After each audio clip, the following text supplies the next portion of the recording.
All right, everybody. Good morning once again. Just a heads up, this week's session is probably going to be a little bit shorter than our usual session. I know Ethan likes to run for about 20 minutes and then do some Q&A. So just a heads up, my name is Ross Willand. I'm the marketing manager here at E1. I'm happy to take your questions, but I'm not totally sure I'll be the person to be able to answer them. So I will be keeping track of any questions asked in the chat or in the Q&A section, and I will make sure that we can follow up with you after when I talk with my SmartConnect team. Like I said, this week's topic is going to be on Salesforce's Metadata Browser. And Devon from our SmartConnect team has prepared a short video on that topic, and I'll be happy to have him follow up with you if you have any questions. And afterwards, we'll talk about the schedule for the upcoming schedule now that we've had some shuffling on that. And then I want to make sure to spotlight a couple of our upcoming webinars specifically for SmartConnect. So without further ado, I'm going to pass things over to Devon. If you've ever built a Salesforce integration in SmartConnect, you know writing SOQL queries by hand isn't always fun, especially when you're not sure of exact field or relationship names. That's what today's new feature solves, the Metadata Browser. The Metadata Browser is a visual SOQL query builder built right into SmartConnect. Instead of memorizing Salesforce field and object names, you browse your schema, click what you want, and a valid SOQL query builds itself in real time. On the left is the Objects panel. This is your full Salesforce schema. This org has 820 objects, all browsable right here. You can search for an object using the filter box, or narrow the list using the All, Standard, and Custom tabs. All shows everything, Standard shows out-of-the-box Salesforce objects like accounts or contacts, and Custom shows objects your org has built. Each object in the list shows its label and its API name underneath, so there's no guessing which name to use. Selecting an object here tells the builder what you're querying. It becomes the from in your query.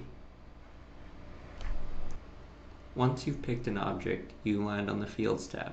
This is where you choose exactly what data comes back. At the top, the path shows where you are in the schema.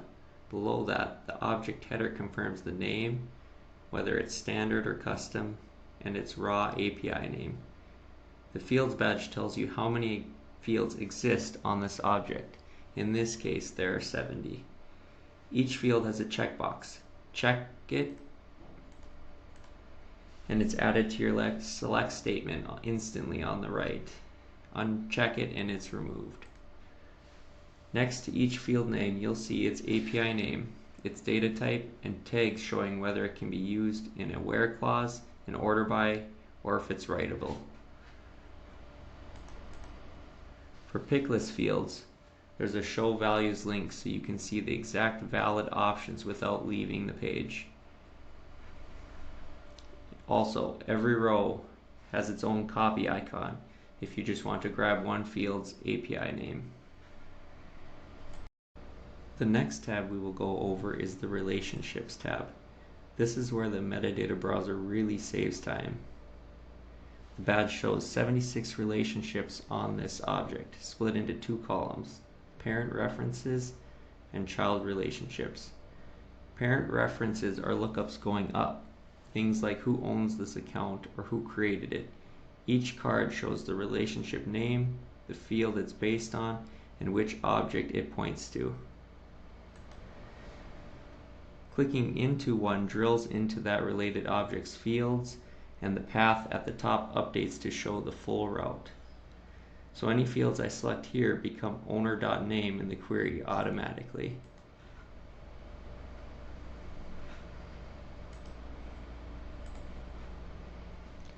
Child relationships go the other way, related records that point back to this account like contacts or opportunities. Clicking the plus icon expands a subquery, a select from child object nested right inside your main query. So you can pull in related records without writing any subquery syntax yourself. The last tab is the Filters tab. This is your where clause built visually. You can toggle between and or logic, add a simple condition with the plus condition button, or add a nested group of conditions for more complex logic.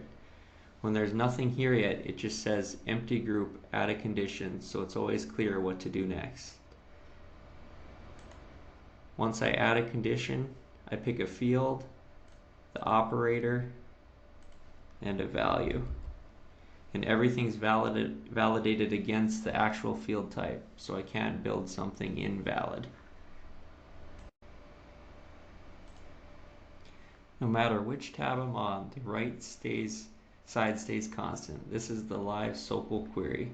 At the top, it shows how many fields are selected with a trash icon to clear everything and start over. The query itself updates instantly as I click fields, drill into relationships, or add filters. Keywords are color-coded so it's easy to read. Below that, I can add sort fields with add sort and set a limit to cap how many records come back. Down here, preview runs the query against live data so I can check the results before using it anywhere. And validate and copy checks the query is valid on the server, then copies it to my clipboard, ready to drop straight into a SmartConnect source. So by the time I'm done clicking through objects, fields, relationships, and filters, I've got a fully valid SOQL query without writing a single line of it by hand. That's the Metadata Browser, a faster, more accurate way to build Salesforce SOQL queries inside SmartConnect. Whether you're brand new to SOQL or just want to move faster, give it a try next time you're setting up a Salesforce source. Alrighty, thanks everybody. So that was what we've got today for the demo presentation. Thanks to Devon, he put it together on pretty short notice. I am happy to take any questions right now. You can feel free to throw questions in the chat. I'll make sure they get taken care of in the meantime. But while we're doing that, I just want to talk through the schedule, the upcoming schedule. So as you can see, things have gotten shuffled around a little bit with last week's problems and then this week Ethan being out. So we've basically pushed back our connector discussion basically to be the next couple weeks of September. So next week we'll start off with the Dataverse. We'll do cover REST APIs on the 10th. We'll cover Salesforce with new SmartConnect on the 17th, and then on October 1st is when we'll get to new SmartConnect with NetSuite, due to our team being at a conference that last week of September. And finally, I think I wanted to make sure that everyone saw this. So we have added a few other webinars to this schedule. One in particular I think will be very exciting for a lot of people. The first one we're adding is Business Central to Fabric, mirroring your data without the integration overhead. That is going to be led by Ethan, and that will cover the connection between Business Central and Fabric. It's been a very hot topic over the last few months, so we wanted to make sure we show off kind of how SmartConnect and PopDoc fit into that conversation of Business Central and Fabric. And then on the 20th, probably our most requested webinar maybe ever is the introduction to new SmartConnect on-premise. We introduced the new SmartConnect a couple months ago now, and we had a lot of conversation with partners and customers about when that on-premise release is happening.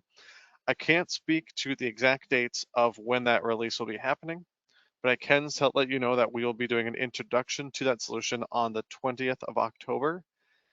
And if you can assume from that, we are planning for a release around that very same time. And finally, for those of you who are more into the AI side of things, we're hosting a webinar on the 22nd, so just a couple days after the on-premise webinar, about the new SmartConnect MCP. And so that's going to dive into the process of how we're using MCPs in SmartConnect, how it's interacting with AI, how that interacts with PopDoc AI, and everything that goes into that.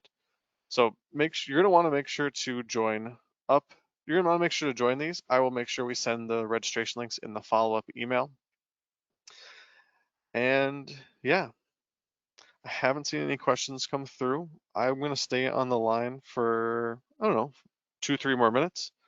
Happy to take any questions, but otherwise that's all we've got for today.